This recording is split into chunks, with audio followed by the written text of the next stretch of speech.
Welcome to the NFL Prop Zone Week 2 edition. I am Dan Karpuc here for BetQL. Excited to be here on another Saturday night and welcome in to everybody else staying up nice and late looking at the NFL slate. I'm very excited to be here once again for BetQL, and we're going to go down a different little path today. Last week we went game by game. I figured this week let's key in on the 1, 2, 3, 4, 5, 6, 7 players that I really want to target this week. And then let's head to the pay dirt zone where we talk about which players should find the end zone this week. And as always, enter code PROPZONE, PROPZONE, one word, at BetQL or the BetQL app right now to take 20% off any BetQL annual subscription. This is the perfect time to do that now with NFL and college football running. It's quite a deal. You can't find it anywhere else except right here on the Prop Zone. So without further ado, let's get right into it. We're going to start off with a guy this week, Derrick Henry. I think he is going to absolutely go off. I think this is the week we're going to see vintage Derrick Henry, and there are a number of reasons why. Let's first start out with the fact that the Chargers are a 2.5-point favorite. The over-under is at 45.5. Austin Eckler is going to be out with an ankle injury here, and I think that actually matters for Henry, which I'll get to in a second. Other guys injured for the Chargers: Deion Henley, Eric Kendricks, another linebacker, Chris Rumpf II, doubtful. Joey Bosa has a hamstring injury. He's questionable. Even if he plays, he might not be at 100% or won't be at 100%. And those injuries might make things a little bit difficult for this Chargers defense to contain Mr. Henry. Henry did take only 15 carries for 63 yards last week, caught 2 or 3 targets for 56 more yards. But I think notably, Ryan Tannehill went 16 for 34 passing for 198 yards, 0 touchdowns, 3 interceptions. They're not going to go to him again this week. They are going to establish the run. And looking at some things that offensive coordinator Tim Kelly admitted here, he publicly admitted that he did a bad job getting the ball to Henry in week 1, especially in the second half. He said publicly to reporters, "We'd like to ride our guys, ride our best players."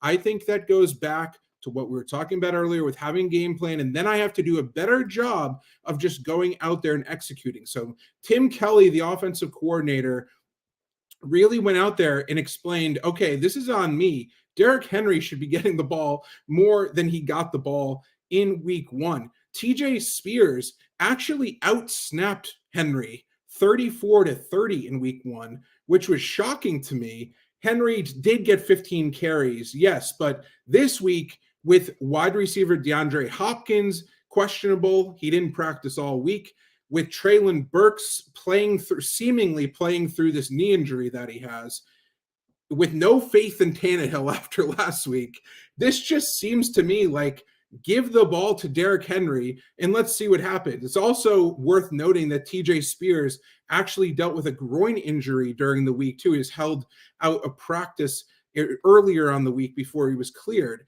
But this is just shaping up to, let's give Derrick Henry the ball. He's probably the best running back in the game outside of Christian McCaffrey. I guess that's an argument for another day. But he's going to get the ball 20 to 25 times in this matchup is traditional carries, in my opinion. Henry's had 100 plus yards in his last 4 matchups against AFC opponents, has scored at least 1 touchdown in each of the last 3 games versus the Chargers. Since 2020, looking back, just in case you need a reminder on how much of a beast this guy is, he's had 4 games of 200 plus rushing yards. The rest of the NFL in that span, 4 games. So this guy can put up stat lines unlike anybody else. The Chargers gave up 145 rushing yards per game in 2022. That was bottom 5 in the NFL. In the 2022 matchup between these teams, the Titans ran for 127 yards, 2 rushing scores as well. The Chargers just allowed 70 rushing yards last week. So if you want to look back to that box score, you might say, oh, 70 yards, that's not too much. However, Miami threw the ball 45 times and only ran it 20 times, with Raheem Mostert being their number 1 option there in the run. So I don't think that's really something to look back at and really take too much, put too much of an emphasis on when you're coming to the conclusion here of whether or not Henry can have a solid game. As far as the specific props I like for Henry today or this week, Henry over 18.5 carries, got that at minus 118 at BetRivers. Over 85.5 rushing yards, minus 115 at BetRivers. And anytime touchdown, minus 120 at Caesars. 2+ touchdowns, plus 575. And personally, since I like to chase some upside, 3+ touchdowns, plus 2,400 at Caesars is something I'm going to do a little bit of a sprinkle on. So I do want to mention, obviously, for the sake of keeping track of all of these bets as we go on week by week, I'm just going to count everything as 1 unit. So we're just going to place 1 unit on all of these bets. So even if it's plus 2,400, that's 1 unit. Even if it's minus 120, it's 1 unit.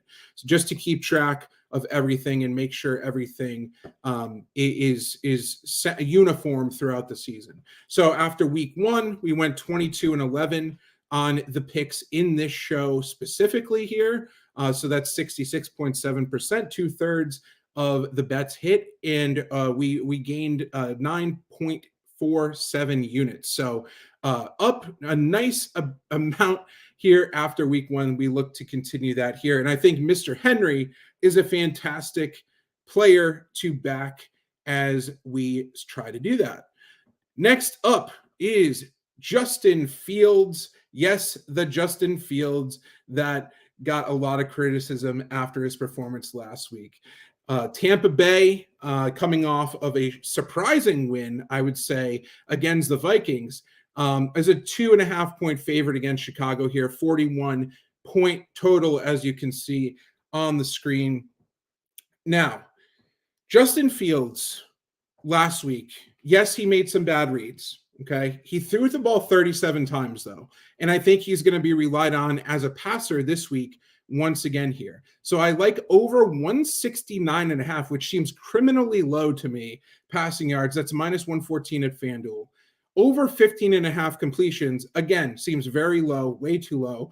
Plus 110 at PointsBet, and over 25.5 attempts, pass attempts, plus 100 at BetMGM. And here, let me explain myself. I know you might want to be tuning out right now if you hear me touting Justin Fields.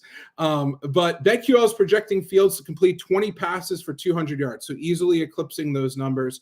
Tampa Bay is a pass funnel defense. So if you play DFS, you know that, or if you just bet player props, probably under Todd Bowles, you're going to want to target opposing passers. They sell out against the run. They do a great job against it. They're statistically the best team against the run year after year. You never want to roster any running backs or back any running backs in the player prop market that are going up against a Tampa Bay defense. However, in week that was pretty obvious in week 1 here too. Before I continue, they held the Vikings to just 41 rushing yards, although Alexander Mattison looks pretty awful.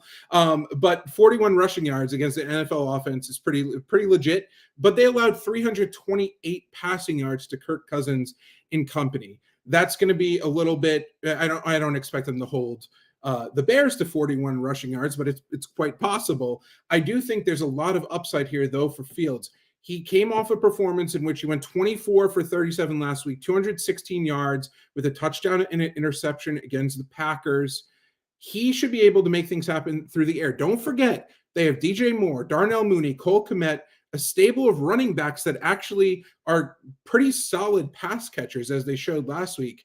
Fields was very honest. This is part of why I love him so much. He was so honest about his lack of aggression through the air in week 1. Here's what he told reporters, quote, I felt like I was a little bit too conservative at times during the game, definitely with guys like DJ and Chase Claypool on the outside. If we do have one-on-one on the outside, potentially throwing it up and seeing what happens, he told reporters. With them, they're great playmakers. They can most likely come up with a 50-50 ball. Definitely want to give them more chances deep down the field. Head coach Matt Eberflus, same sentiment. He said, quote, we're always going to have opportunities down the field. We're going to take our peek down there and see.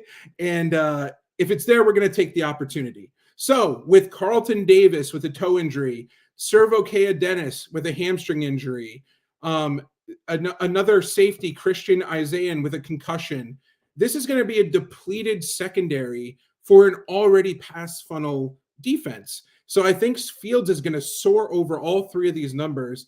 I don't get the numbers. I really think this is a clear misprice on all three.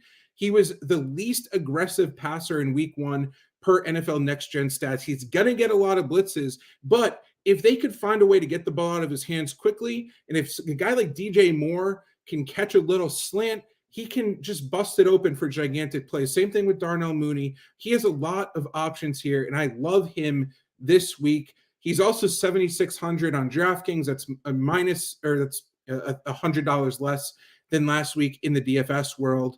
8,000 on FanDuel. That's $300 less from last week. So he could obviously make things happen with his legs, which is why he's priced up on DFS. But I am looking at him for specifically his arm when I'm betting these three props. So again, not something I thought I'd be saying, but Justin Fields as a passer is someone I really like in the player prop markets this week.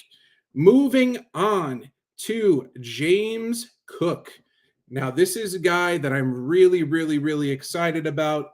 The Raiders are taking on the Bills. The Bills, of course, had that crushing defeat against the Jets. I think they're going to rebound quite nicely here. They're an 8-point favorite versus Las Vegas. The game has a 47-point total. And once again, it's going to be played in Buffalo. I like Cook over 66.5 rushing plus receiving yards at -119 at Caesars, over 11.5 carries at -120 at PointsBet, over 48.5 rushing yards -120 at DraftKings, and an anytime touchdown at +145 at DraftKings. So absolutely love all four of those. And BetQL is projecting Cook to get this: 18 carries, 90 yards, and a touchdown. Not only that, 2 catches for an additional 15 yards. So we expect him to absolutely crush in this spot. In week 1, Cook ran the ball 12 times for 46 yards, caught 4 of his 6 targets for an additional 17 yards. But that was against an awesome Jets defense on the road. Most notably, he played 41 snaps. That's 59% at the running back position compared to just 16 from Latavius Murray, 23%, and 9 from Damian Harris at 13%. I was a little bit surprised to see Damian Harris as kind of the third back in here, but this is Cook's show, and he has a firm grasp on this RB1 role in what should be a very powerful offense projected for a lot of points this week. Last week, Broncos running backs Javonte Williams, Samaje Perine carried the ball combined 21 times for 93 yards against this Raiders defense, and they also caught 8 of 10 targets for a combined 42 yards. I expect Buffalo here to heavily utilize Cook. Remember that if you play DFS, you know this, and if you bet player props, you probably know this too. But this Raiders defense has been very susceptible to pass-catching running backs since the start of last season. No team has allowed more receiving yards to running backs than this defense, and they've also allowed the 3rd most receptions and 3rd most targets. So since Cook was on the field so much in week 1, I expect him to be on the field for quite a bit here in week 2. And at 66.5 rushing plus receiving yards, I think he actually has the upside to go over 66.5 rushing or 66.5 receiving yards. So when you could get these at such a discounted price, it's really, really hard not to like that. Again, 61% snap share, 67% of rushing attempts, 50% route participation, 15% target share. It's really, really hard not to like Cook this week. He also ran the third most routes of any running back last week with 24. So if you're questioning his ability to make a difference in the passing game, I think that's a really important stat to look at, because we're really looking at opportunity, volume, and he has all of that. So really, really, really high on James Cook this week, and I'll get back to him with the anytime touchdown here at the end of the stream with Pay Dirt Zone, of course, the new segment this week. And before I continue, just want to remind you, if you enter code PropZone at BetQL or the BetQL app, you could get 20% off any BetQL annual subscription. So this is the perfect opportunity to lock in that annual subscription. Now we have NBA right around the corner, and if NHL right around the corner, college hoops right around the corner, this is a great time to subscribe. Moving on to Christian McCaffrey. Now, this is someone, if you play DFS, if you bet player props, you're probably no stranger to Mr. Christian McCaffrey. He's been year in and year out one of the prime targets. But this week, I found his rushing yard total baffling. Over 64.5 rushing yards versus the Rams for Christian McCaffrey. This is minus 110 at BetMGM. Over 15.5 carries, minus 120 at PointsBet. Those are my two targets here for as far as this is concerned. I'll get more in on Mr. McCaffrey during Pay Dirt Zone. However, let's go into this game a little bit here. San Francisco is a 7-point favorite at the Rams. This game has a 45.5 point total. BetQL is projecting McCaffrey to carry the ball 20 times for 70 yards. So not as efficient as you may think. However, getting over those two thresholds quite easily here. Any concern over Elijah Mitchell or Jordan Mason stealing work from McCaffrey was pretty much erased in week one. He played 85% of the offensive snaps, while Mitchell played 15. Mason didn't even see the field. McCaffrey last week against the Steelers, which were supposed to have a pretty dominant front seven, he took 22 carries for 152 yards in a 30-7 victory. Once again, that front seven was supposed to be really good, and that's what happened. The Rams shockingly shut down the Seahawks last week, but that Seattle offensive line is nothing compared to San Francisco's. I think the Niners are going to roll here. I expect McCaffrey to dominate on the ground once again, and the game script should also work in his favor, just like it did last week. The 49ers showed off some awesome blocking by their wide receivers last week, which is another area that I want to key in on here, specifically because the Rams secondary is probably the most inexperienced in the entire NFL. Last week, I went out there and was talking about how I thought, DK Metcalf and Tyler Lockett were going to roast them. And of course, that didn't happen.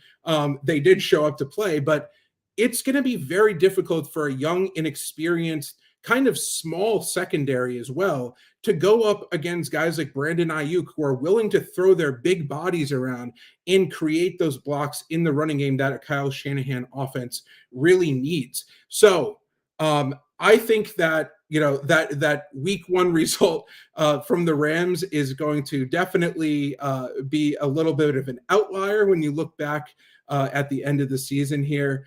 The 49ers should roll in this one. I want to say also that McCaffrey did see an NFL high 68.18% of his snaps with 8+ defenders in the box last week. So more than any other running back by quite a big margin. And he still went to work with those crazy numbers. The last time the 49ers played at Levi's versus the Rams, McCaffrey became the fourth player in the Super Bowl era to throw a touchdown, catch a touchdown, and run for a touchdown in the same game. So he had some success against this Rams team. He also has the longest active streak in the NFL with 10 touchdowns. The 1 touchdown is a little bit juiced up. I'm going to get into that in the last segment, but I still like it. And I might like even 2+ touchdowns for him this week. On FanDuel and DraftKings DFS, he's $9,500 on FanDuel. That's $300 more than last week. And on DraftKings, he's $8,900. That's $200 more than last week. But he offers that crazy upside both as a receiver and as a runner. So Mr. McCaffrey off to an amazing start. If he stays healthy, he should be in the running for Offensive Player of the Year, like he always is. Moving on to Calvin Ridley. Calvin Ridley, I love one prop for him because I think it's extremely mispriced. Over 67.5 receiving yards, -110 at BetMGM. Kansas City, this is going to be, I think, a pretty high-scoring matchup here. Kansas City is a 3-point favorite at the Jaguars. This game has a 51-point total. This is the highest total on the entire slate. BetQL is projecting Ridley to catch 5 passes for 125 yards and a touchdown.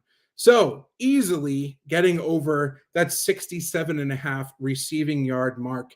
Now, Ridley, looking back on week 1, I went back, I looked at some tape, I looked at some numbers. I would say that he was the second most impressive wide receiver in week 1 behind Tyreek Hill, who, of course, went off with a crazy performance. Not only did Ridley catch 8 passes for 101 yards and a touchdown against the Colts, but he also had another long touchdown called back due to a controversial penalty. He was running routes with crazy fluidity, like he never missed all of last season. He's, of course, super fresh from that suspension as well. He was consistently getting open all game, making his defenders look silly, absolutely silly. Even on plays where he didn't get the ball, he was still getting open with ease. He has this obvious connection with Trevor Lawrence. Since Chris Jones is back here this week and he's paid and happy, I expect the Jags to have a little bit of resistance in the running game. So I think that they're going to pass the game even more than they have in the past. In the last 2 meetings against the Chiefs, Trevor Lawrence threw the ball 40 and then 39 times. I expect an even more pass-happy matchup here. If Ridley sees 10 to 12 targets once again, he should go over the 67.5 receiving yard mark very, very easily. He saw 49.3% of his team's targeted air yards last week, the 6th highest in the NFL. So I absolutely love him. If you want to go touchdown prop with him too, I struggle with touchdown props for wide receivers just because it's just so much nicer betting on a running back where you know they're going to get the ball more. Just so much can happen with wide receivers. So I'm going to go with his yardage. I think that's the way to go here. On DraftKings and FanDuel DFS, like, look at these prices. $7,200 on DraftKings. That's only $700 more than last week. He's going to be mega chalk there. So if you want to go with someone else like Christian Kirk, who should see some opportunities in this game after delivering pretty much a dud last week, someone like him, that would make sense instead. $8,300 on FanDuel. That's $1,300 more than last week, the second largest riser among wide receivers. So he's getting priced up as he should be. I expect that to keep climbing. Maybe not too much more on FanDuel, but he's going to be in the $8,000 range on DraftKings very soon. So if you want to eat the chalk, go for it. And just make sure you have Patrick Mahomes or some Chiefs in that as well. Maybe Kelsey. Run it back with Kelsey and have Trevor Lawrence and Ridley or something like that. But I think Ridley is definitely someone you want to target this week while you can still get these great numbers on him and these great prices on him, because it's not going to last very long. And speaking of a guy who is not going to last very long at his current numbers, it is Davante Adams, over 73.5 receiving yards, -114 at BetRivers. So, of course, going back to this Raiders and Bills game here, Las Vegas, an 8-point underdog at Buffalo. The game is a 47-point total. Now, BetQL is projecting Adams to catch 6 passes for 105 yards and a touchdown. So 105 yards, last time I checked, greater than 73.5. So check there. Jakobi Meyers, this is the biggest news here that you need to be aware of. Wide receiver Jakobi Meyers is out with a concussion. So last week, Meyers had 9 catches for 81 yards and 2 touchdowns. So Adams last week, 6 catches on 9 targets for 66 yards, clearly was limited by the fact that Meyers was Jimmy G's top target. Only 1 other target went to a wide receiver, and 7 other targets went to other Raiders. That's it. This was a very, very concentrated passing attack, and that's going to presumably happen again this week. So only 5 players in week 1 had the combo that Davante Adams had, with a 50% air percentage and 25% target percentage. So 1 of 5 players in the entire NFL, while his stat line of 6 catches for 66 yards didn't really do it justice, he was seeing this opportunity here. He just didn't produce at the level that we needed to if you rostered him. So this week is going to be completely different. This is going to be the Davante Adams show here through the air for the Raiders. They are going to scheme to get him the football. They are going to put him in the slot. They are going to put him on the outside. They are going to put him in motion. They are going to do everything they can to get him the football this week. At $7,600 on DraftKings, that's $300 less than last week. $7,500 on FanDuel, that's $700 cheaper from last week. The pricing on those DFS sites was because Meyers initially wasn't he was in concussion protocol, but if he was ruled out earlier in the week before the pricing went out, that would have been entirely different. This is not the best matchup for Adams, but we're going to see an astronomical target share for him. And that's exactly the opportunity I'm looking for. The best thing we could look for here, concentration and volume. And he checks those boxes this week. Again, if Las Vegas is playing from behind, they are an 8-point underdog at Buffalo. We've seen Buffalo really run it up on their opponents. We want that to happen if we are rostering or betting on Davante Adams this week, just because they're going to presumably be passing the ball a lot if they are down. So Davante Adams over 73.5, that's a lock to me. I already bet it, and I highly suggest that you do too before that starts to climb.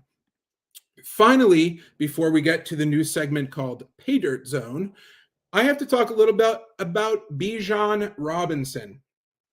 Now, last week he made his NFL debut for the Falcons, 6 catches on 6 targets for 27 yards and a touchdown, along with 10 carries for 56 yards. I love him to go over 16.5 receiving yards at -120 at DraftKings, and over 2.5 receptions, -130 at BetRivers. Cordero Patterson is back. Yes, that's why these numbers are what they are.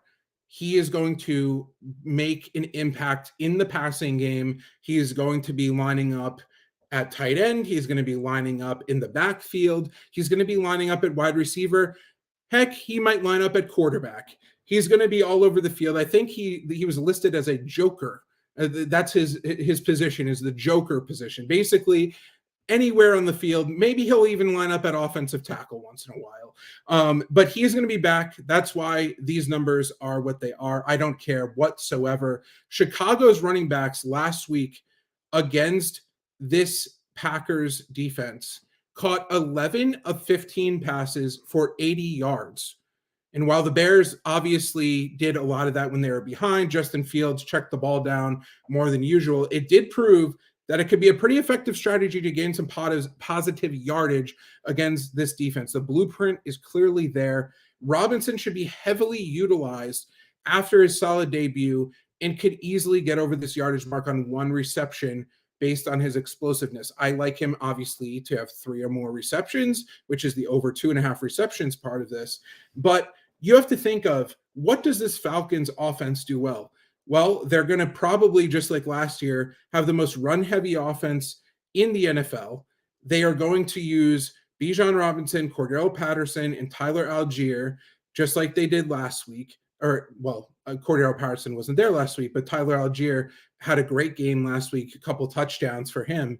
But Bijan Robinson, they spent up on him for a reason. So they took him early in the NFL draft for a reason. They are going to use him as a featured part of their offense when he is on the field. So whether that's on the first drive, whether that's on the third drive, whether that's at the end of the game, whatever it is, I think that he has a ton of upside as a receiving back on this slate specifically and in this matchup specifically. I just think these numbers are too low for him.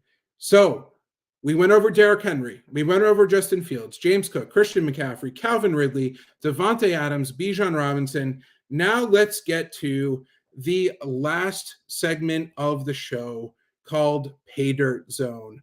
Now this segment is where I'm going to go over my favorite touchdown picks of the week. I'm going to throw up a nice little graphic on the screen here, and I'm going to start talking about all of my favorite touchdown plays. Some of them we already talked about, like I'm just briefly hit on Derrick Henry, James Cook, Christian McCaffrey.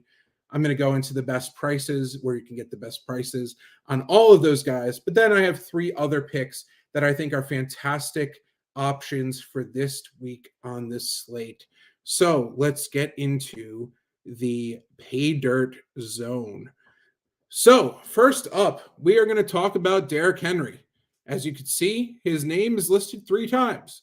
That's because I like his anytime touchdown prop at -120 at Caesars, 2+ touchdowns plus 575, and even 3+ touchdowns. Now, you might think I'm crazy for this, but putting a full unit on plus 2,400 on Derrick Henry in a high volume spot isn't as crazy as it seems. We've seen him do this before. I think he is going to absolutely eat this week. If I am wrong on this, I am more than willing to be very loud wrong on this. And I'm going to pay for it because I'm going to bet it myself. James Cook, anytime touchdown plus 145 at DraftKings is the best price you could find. Heavy usage, clear RB1 for the Bills in a great matchup against the Raiders. And once again, he has that versatility where he can catch passes and he can run the football. By the way, with Derrick Henry, he had 56 receiving yards last week. So it seems like these little screen passes to him could be wildly effective as well. So keep that in mind when you're betting 2+ touchdowns, 3+ touchdowns. They don't all have to be rushing touchdowns. He might have some upside in the passing game, which he typically hasn't had. But we did see him get 3 targets as a receiver last week as well. Christian McCaffrey, speaking of guys who could do it all, anytime touchdown -160 at DraftKings. Yes, that's in the -160 range. I'm not in love with betting anything there, just because I want to see a little bit of higher upside. However, 2+ touchdowns, you get that at plus 185 at Caesars. So going up against the Rams, we're presumably going to see a very nice game script for McCaffrey again, just like last week, where he's going to be playing from ahead. They're going to want to control the ball, control the clock, and make things happen. And I think that wide receiver blocking, that tight end blocking, we're not just talking about a dominant offensive line, just the whole team buying into this offensive scheme. We're going to see that happen all year long, regardless of opponent, and against a very inexperienced secondary and defense as a whole. I think that's going to make a pretty big factor this week. Now let's talk about 3 guys that we didn't talk about yet. David Montgomery, the Lions running back against the Seahawks. I love his anytime touchdown prop of plus 101 over at Caesars. Now the Lions, I think, have the best offensive line in football. They allowed just 1 sack. They opened things up for runners in their week 1 win over the Chiefs. David Montgomery, who of course signed a multi-year deal for a pretty hefty amount of money in the offseason, had 79% of offensive snaps in week 1. That was compared to just 27% by highly touted rookie Jahmyr Gibbs. So this is Montgomery's backfield right now. Montgomery took 21 carries for 74 yards, so not efficient, but he did find the end zone in week 1. Meanwhile, Gibbs carried 7 times for 42 yards, so much more efficient with those carries. However, Montgomery is going to see the workload and the volume that we want to target here. He's going to see the early down work. He's going to get the goal line work. Last week, he had 4 red zone touches compared to just 1 for Gibbs. So that's very important to note here. And you could still get this at plus money over at Caesars, unlike other books that I checked. So hop on that right now. I think Montgomery is going to continue to produce all season long as a reliable touchdown scorer for us. Moving on, Saquon Barkley. Now, last week he played 45 snaps. That was 64% of the offensive plays. And that would have been higher if it wasn't a 40-0 blowout loss. What an embarrassing start to the year for the Giants, of course. He took 12 carries for 51 yards, caught 3 of 4 passes for an additional 12 yards here. This week, though, the Giants are favored over the Cardinals. The game script should favor him. He can hurt you as a ball carrier or a receiving back, just like a lot of these other guys that we talked about. Pretty much every other running back we talked about, with the exception of Derrick Henry, has been a reliable pass catcher and running back when they've gotten the opportunity. And that's, with this week against the Cardinals indoors, I wouldn't be surprised if both of these teams put up some points. I like the ability of the Giants to hand the ball off to Barkley early and often. As we saw last week, Daniel Jones doesn't really thrive when you put all of the pressure on his shoulders. So I think they're going to try to establish the run with Barkley this week, and he has a great shot to score a touchdown. Minus 105 at DraftKings is the best price for him. And finally, Bijan Robinson Jr., anytime touchdown, plus 170 at DraftKings. He's facing the Broncos. Now, this is a little bit of a tougher matchup here, of course, but we're looking at presumed workload and volume. So in a 20-16 win over the Cardinals last week, Robinson had 19 carries for 59 yards, caught 1 of 2 targets for 7 yards. Most importantly, though, he was on the field for 61% of snaps compared to just 35% for Antonio Gibson, 4% for Chris Rodriguez Jr. So a lot of the talk going into the season was, under the new offensive coordinator, Eric Bieniemy, would this be more of a 50-50 split between Bijan Robinson and Antonio Gibson? And after week 1, it seems like the answer to that is no. It seems like Bijan Robinson is going to be the guy. Robinson got 4 red zone touches while Gibson just got 1. Rodriguez got 1. Robinson's clearly the lead back right now. And even though the Broncos run defense had a solid week 1, plus 170 odds means that DraftKings is essentially giving him a 37.04% chance to find the end zone. I think that he has a much better chance than that based on his presumed volume and opportunities this week. All it takes, by the way, is for Russell Wilson to throw an interception, which he proved that could happen quite a bit last season. Give that Commanders offense some good field position, and he could punch one in. So plus 170, that really jumped out as some really solid odds there. So going back to the beginning to recap for anybody who hasn't been here the entire time, there are a number of bets that I love this week. I just want to update the fact that our season record is 24-12. That is my season record on player prop targets, all found right here on the stream, 22-11 last week, and on Twitter, or X, formerly known as Twitter. So follow me at Daniel Karpuc. There I post all of my plays through BetQL right there. Everything is transparent. My record is transparent for everything. You could find all of my picks as well on Sharp Rank. After week 1 last week, I was rated the #1 handicapper in the entire industry for NFL. And that's cumulative, so dating back to last season as well, which was a nice little surprise after week 1. But we're looking to continue this week over week and throughout the rest of the season as well. So definitely feel free to reach out. Let's interact. Let's really try to grow this NFL prop zone community here within BetQL, but also on Twitter. Let's discuss player props. There's nothing more in my life outside of my family and friends that I enjoy doing other than talking player props. So some exciting stuff for NBA coming down the pipeline as well as far as player props are concerned. And that's my #1 favorite betting arena. So lots of good stuff coming at BetQL. And as far as the prop zone is concerned.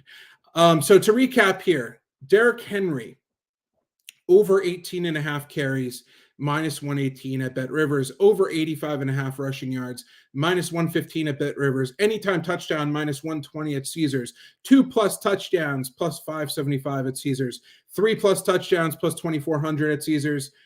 Versus the Chargers, I think he is going to steamroll them this week, a big week from Derrick Henry. Justin Fields, he might not have a huge week, but he's certainly going to have a better week than 169 passing yards. That's -114 at FanDuel, over 15.5 completions, +110 at PointsBet, and over 25.5 pass attempts, +100 at BetMGM. That he's going up against the Buccaneers, that pass funnel defense. I think he easily gets over all 3 of those marks. Bills running back James Cook, over 66.5 rushing plus receiving yards, -119 at Caesars, over 11.5 carries, -120 at PointsBet, over 48.5 rushing yards, -120 at DraftKings, and anytime touchdown, +145 at DraftKings. He's going up against the Raiders. They stink at defending pass-catching running backs historically. And recently, dating back to the the beginning of last season, So he's in a great spot this week. He's going to get a ton of usage, and he's going to crush on his home field. Christian McCaffrey, the 49ers running back, over 64.5 rushing yards, -110 at BetMGM, over 15.5 carries, -120 at PointsBet, and anytime touchdown, -160, 2+ touchdowns, +185 at Caesars. He's going up against the Rams. They are inexperienced. They had a surprising result last week, but it's all going to come crashing down on them this week with a big loss to the Niners and Christian McCaffrey, in my opinion. The Jaguars wide receiver Calvin Ridley in a perceived shootout versus the Chiefs, over 67.5 receiving yards. Love that at -110 over at BetMGM. He crushed last week. Our BetQL projection has him at 125 with a touchdown. So absolutely love that number on him. And I love the number on Davante Adams, Raiders wide receiver, over 73.5 receiving yards, -114 at BetRivers. He's going up against the Bills. They're going to be playing from behind most likely. They don't have Jacoby Myers. He is going to see a ton of targets. I'd be shocked if he doesn't have 15+ targets in this matchup. He should be able to get over 73.5 receiving yards. Falcons running back Bijan Robinson, over 16.5 receiving yards, -120 at DraftKings, and over 2.5 receptions, -130 at BetRivers. I love this spot for him, even with Cordero Patterson back. He caught 6 passes on 6 targets last week against this Packers defense. Love that one as well. Finally, 3 anytime touchdowns. David Montgomery versus the Seahawks at +101 at Caesars. Saquon Barkley, anytime touchdown versus the Cardinals. The Giants need to establish the run. This is a great opportunity for him to do that. -105 at DraftKings. And finally, Commanders running back Brian Robinson Jr. Anytime touchdown, +170 at DraftKings. He's going up against the Broncos. I just think based on pricing, we need to get in on that. So thank you very much for joining me. I am Dan Karpuc. I am from BetQL. Once again, enter code PropZone, all one word, for 20% off any BetQL annual subscription. Definitely follow me on Twitter, on X, formerly known as Twitter. And don't hesitate to reach out. Let's talk some player props, everybody. Thanks for tuning in, and I will see you all back in week 3.